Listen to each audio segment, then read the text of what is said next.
नमस्कार दोस्तों, आज हम हिंदू धर्म के युगों के बारे में जानने वाले हैं। दोस्तों, हिंदू धर्म में युग कितने होते हैं, इनका सही क्रम क्या है और किस युग का किस आधार पर नाम पड़ा है, यह सब बातें इस वीडियो में हम जानने वाले हैं। हिंदू धर्म के अंदर युग है वो समय के अनुसार अलग अलग प्रकार से बांटे हुए हैं।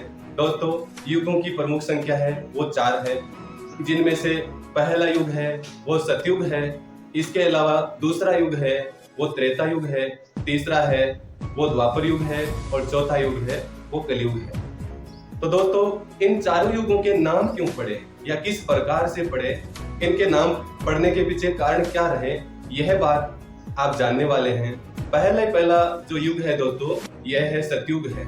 और यह सतयुग है वह इसका नाम इसीलिए पड़ा क्योंकि जो धर्म के 4 स्तंभ है उनके चारों के चारों स्तंभ है वो सच्चाई पर टिके हुए थे सतयुग के अंदर। इसीलिए चारों स्तंभों के 100% या 100% जो सच्चाई होने की वजह से, और धर्म है, पाप है, उनके अंदर पाप 0% था और पुण्य है वो 100% था। इसीलिए इस युग को सत्य युग या फिर सतयुग कहा जाने लगा। दोस्तों, इस युग का प्रमुख तीर्थ स्थल कौन सा है?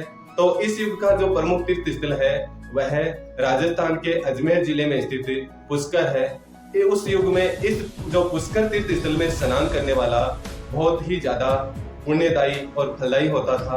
और इस युग की जो मुद्रा है दोस्तों वह रत्नमयी है। उस समय जो मुद्राएं हैं उनका जो चलन था उसके अंदर रत्नों की जो रत्न है उनको ज्यादा से ज्यादा काम में लिया जाता था। और उस समय के लोगों के जो काम में लिए जाने वाले पात्र हुआ करते थे, बर्तन हुआ करते थे, वह सोने के बर्तन हुआ करते थे।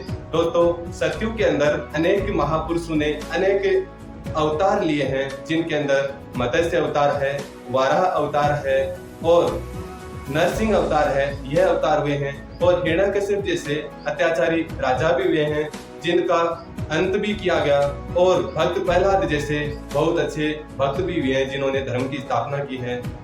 दोस्तों, इसके बाद में जो युग है वो आता है त्रेता युग। तो आपके मन में यह प्रश्न जरूर आया होगा कि पहले सतयुग आया है तो 2 नंबर पे द्वापर आना चाहिए, लेकिन ये त्रेता क्यों आया? तो दोस्तों, अभी हमने जाना था धर्म के जो 4 स्तंभ है, चारों स्तंभों में से चारों के चारों सत्य होने की वजह से और चारों का पुण्य होने की वजह से यह युग है वो सतयुग कहलाया। लेकिन अब जो युग है त्रेता युग है, इस युग में एक जो स्तंभ है वह झूठ पे या पाप पे आ गया, और जो 3 स्तंभ थे वो तीनों स्तंभ है वो पुण्य पे टिके हुए थे। इसीलिए धर्म का बोलबाला 75% होने की वजह से यह युग है, यह त्रेता युग कहलाया। दोस्तों, त्रेता युग के प्रमुख अवतार है, उनके अंदर मर्यादा पुरुषोत्तम भगवान श्री राम का नाम लिया जाता है।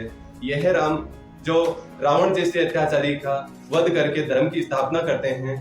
और इस युग का जो प्रमुख तीर्थ स्थल है वह नैमिषारण्य है। और यहाँ पर जो तीर्थ स्थल में स्नान करने वाला है वो बहुत ज्यादा पुण्य प्राप्त करता था। दोस्तों, इस युग की मुद्रा है वह स्वर्ण मुद्रा है। और इस युग के जो पात्र काम में लिए जाने वाले थे वह चांदी के बने होते थे। दोस्तों, तीसरा जो युग आता है वह द्वापर युग है। द्वापर युग भगवान श्री कृष्ण का युग है और भगवान श्री कृष्ण ने इस युग में अवतार लिया है और कंस जैसे अत्याचारी का वध भी किया। तो दोस्तों, द्वापर नाम है इस युग का क्यों पड़ा? क्योंकि धर्म के जो 4 स्तंभ थे उनमें से 2 स्तंभ है वो सच्चाई पे टिके हुए थे और 2 स्तंभ है वो झूठ पे टिके हुए थे। धर्म है उसका 50% पाप और 50% पुण्य होने की वजह से धर्म के 2 स्तंभों की सच्चाई के 2 स्तंभों की वजह से इस युग का नाम है वो द्वापर पड़ा। दोस्तों, इस युग का जो प्रमुख तीर्थ स्थल है वह कुरुक्षेत्र है, जहाँ पर महाभारत का युद्ध हुआ था और गीता के श्री कृष्ण द्वारा अर्जुन को उपदेश दिए गए थे। इसके बाद में जो अंतिम और चौथा युग आता है दोस्तों वह है कलयुग। दोस्तों, यह कलयुग है और इसको कला युग भी कहते हैं। यह युग है वो चौथा युग है और इसके अंदर 25% पुण्य और 75% पाप है। यानी धर्म के जो 4 स्तंभ है उनमें से 3 स्तंभ है वो पाप के हैं और 1 स्तंभ है वह पुण्य का है। आज भी धर्म करने वाले 25% लोग हैं वो विद्यमान हैं और इसीलिए यह युग है वह कलयुग है।